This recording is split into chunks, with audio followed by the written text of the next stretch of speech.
Hi everybody, it's Carla from Eaton, Colorado. I thought I'd do a little intro video explaining to you why I moved to Colorado and Eaton in particular. After living in Alaska for 35 years, you'd think I'd just stay, but I couldn't. Physically, the weather was just killing me. And you're probably thinking, well, there's weather in Colorado. But I have to tell you, since I got here, I feel great. So great. So I have osteoarthritis and my joints, my bones, it's in the bones. Anyway, not hurting now. I feel great. Feel pretty spry, actually. So I moved here a week ago. I finally got here. I actually left 2 weeks ago to come down here, but we had to come down on the ferry. And then it took us 2 days to drive to Eaton from Bellevue, Washington, where my daughter now lives. And then, of course, all last week it was unpacking and shoving things around and trying to figure out where everything's going to go. And I have to say that for downsizing, I downsized my clothes and everything like that. That worked out perfectly. I still have entirely too many blankets, so I'll probably be donating those to somebody. The bathroom stuff, why did I bring all that bathroom stuff? But strangely, there's enough storage in there for all the junk that I brought with me. Why do I have that much stuff for the...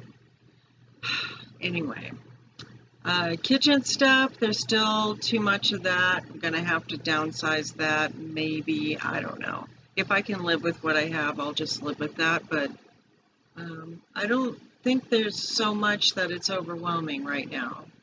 I have basics as far as pots and pans and stuff. So the living room, yeah, that's fine. All the books fit in the cupboards. The videos fit in the cupboard. The puzzles, the games. All my crafty stuff over here, which I'll be showing you in the walkthrough video. But here it is. Finally, after years and years of looking around and really wanting to make this happen, it is happening now, and I'm still so blown away by it. I just don't, I haven't totally come to terms with it yet. It's like it's not really real, like I'm here on vacation, but it's not. This is my home, and just the awesomeness that is tiny house living. So hope you enjoy the videos that follow. They're not very good. I'm not very good with the GoPro yet, so please don't yell at me about that. So enjoy.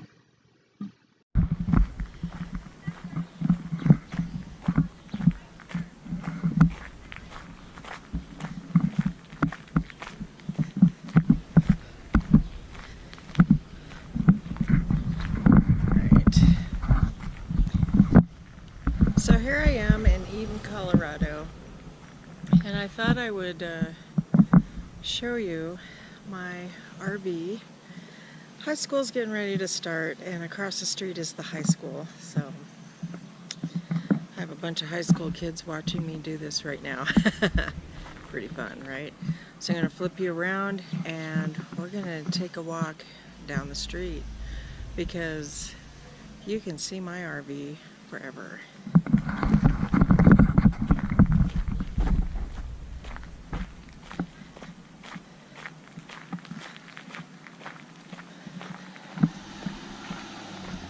Well, currently we're in an alley, but, you know, technicalities.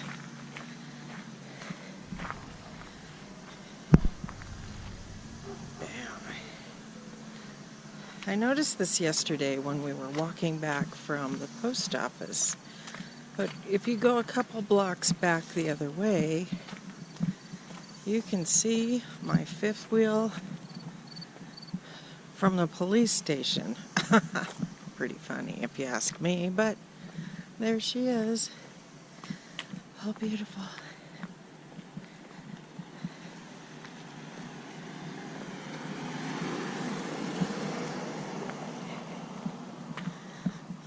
So what I ended up purchasing is a 2010 Montana Mountaineer, and you can see the decal on the nose is faded, and on the rear end is faded as well. However, the decals on the side are just fine. Alright, it's getting kind of warm out today. We're in my son's unfinished backyard, so please excuse the ghetto-ness of it. Granddaughter Ruby. Hi, Ruby. Say hi. Alright. So here it is. This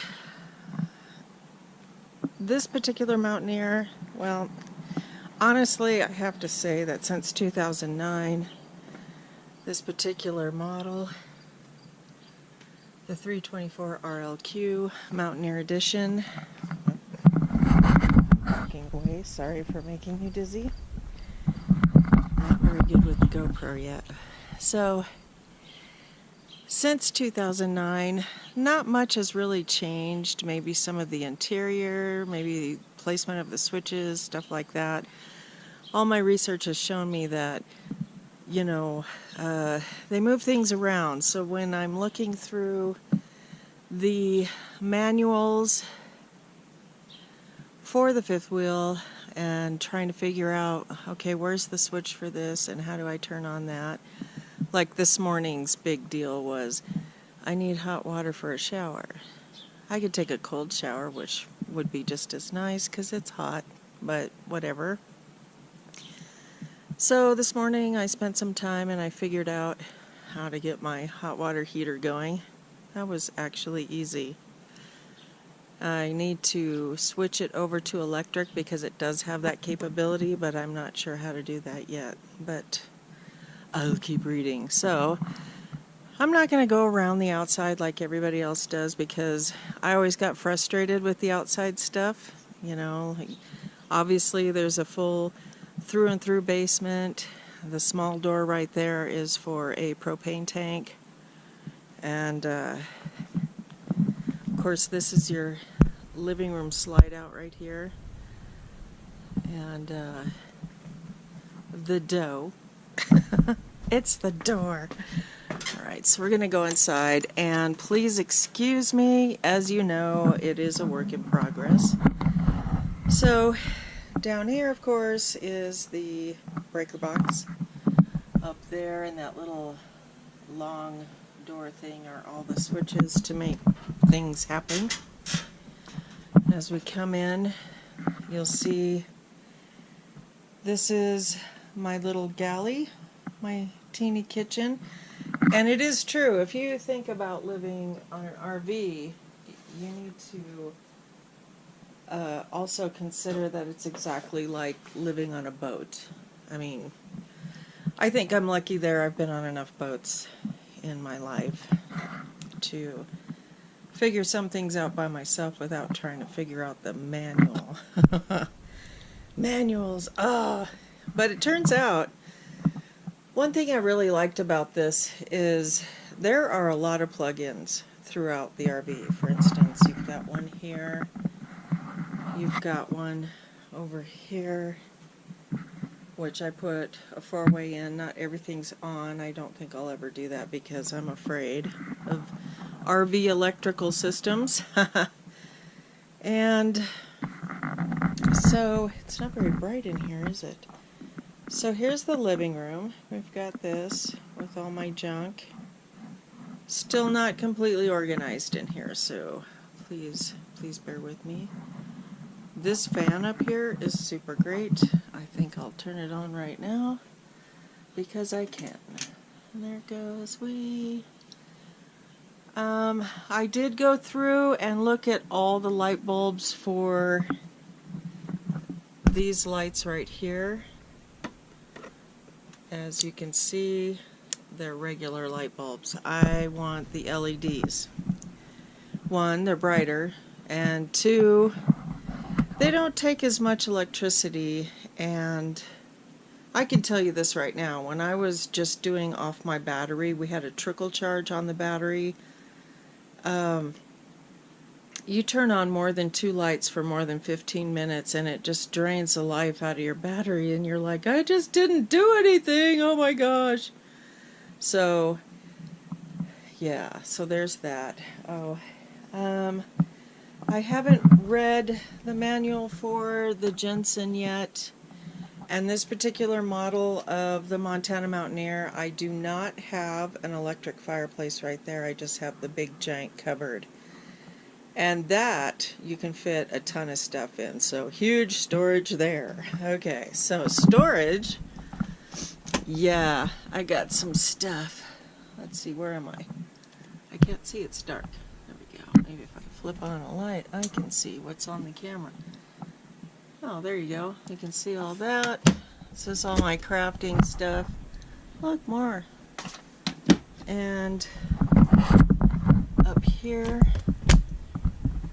more flosses and scissors, and you know, you guys get to see my stash. So for those of you who aren't familiar with me, I normally do a floss tube because I'm a cross stitcher, and doing the tiny house living thing, something I've wanted to do for a long time, and that's why I'm doing this now. Look at how cozy all my flosses fit in there. And then of course you need sparkly gel pens because of coloring, that's why. And then of course there's that. This area actually is much smaller in person than it looks like in pictures or in video. So just to give you a heads up, if you're considering a Montana Mountaineer, that area, the desk area, small. But the cupboard space is huge. The storage underneath is huge. I'm still contemplating whether I should just get an electric fireplace and shove it there, but I want the storage, so that's probably what's going to win. And of course, the fish, always with me. That was a gift. So up here, I should say, more storage up here. I've got puzzles, I've got my Blu-rays, all my books and my games up there. Oh, and for those of you who are friends of nerddom, dang it, I don't think you can see in there, can you? Let's do this, maybe that'll help. No, of course. Filming in here is really hard. Alright, so here I have the dining nook, I guess you could call it. The table doesn't move, it is bolted in there. However, the top is all jiggly because people like to lean their elbows on it, so I gotta fix that. Just some minor cosmetic things in here that I don't mind at all. So, I have junk in here right now. Alright. And inside here, of course, when the children are bothering me about their ridiculous pretend football team, Green Bay Packers, I can let my freak flag fly, so to speak. So inside here is like a micro coat closet type thing. I don't know. I've got a lamp and my vacuum thing in here.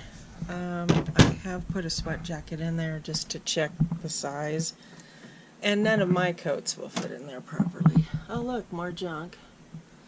Oh, here's a question for those creators of Montana Mountaineer and various other RVs.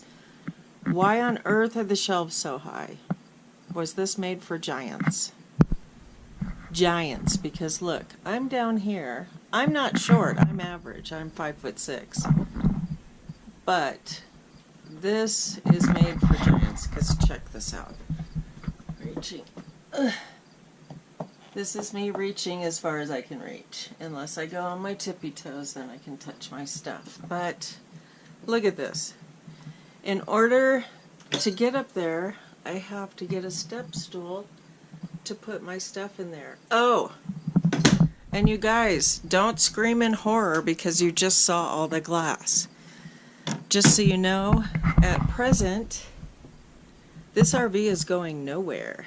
It's not going to be moved for a really long time. So by the time it's going to be moved, I will have taken everything down and put it in my specially crafted boxes, that sort of thing. So we go in here.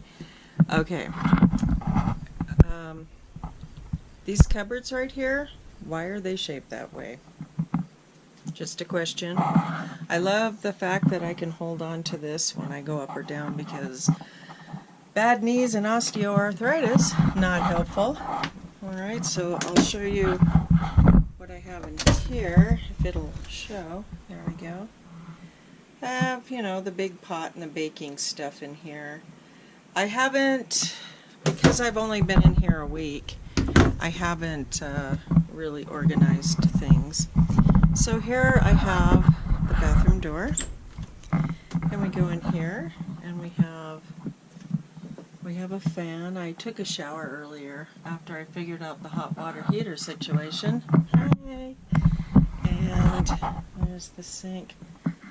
Strangely enough, all the junk that I brought that I probably don't need and could actually get rid of fits in the cupboards.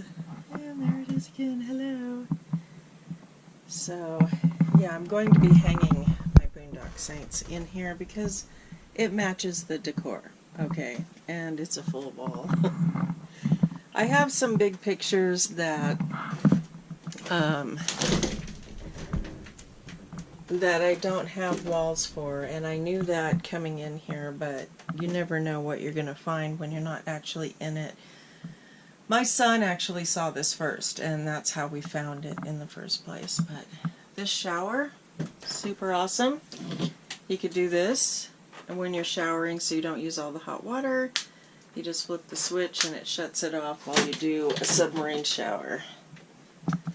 Pretty awesome. And that way you don't run out of hot water. I believe I have a 6-gallon tank from the size of the hot water heater down under the sink, or counter, excuse me.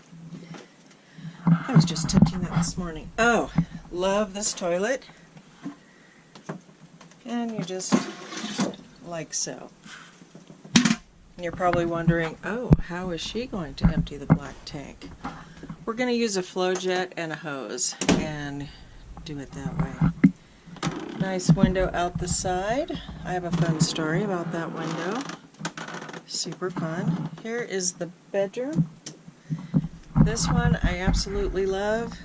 You've got, at night, you've got these little side windows on either side of the bed, and you can open them and keep the blind down enough so people aren't staring at you as they're driving down the street. I can see all the way down the street from that little window right there. It's fun. So, you see me again. Hi. And, like I said, amazing storage in here, if you're a big fan of storage. But I'm really proud of myself. I did manage to downsize enough with my clothes and my bedroom stuff that it all fits in here. There's also, let me get my things up here. I stuffed all my blankets in here, but in here is a washer dryer, or a washer hookup, and I'm still debating on the getting a Panda, or what is it called, the Hire or Heil or Hire, I can't remember. Both of them have really good ratings, recommendations. There's the air conditioner slash fan, I guess, for the bedroom. We don't do the air conditioning right now due to something is going on with my son's electrical. There's too many amps being drawn for that, as per usual.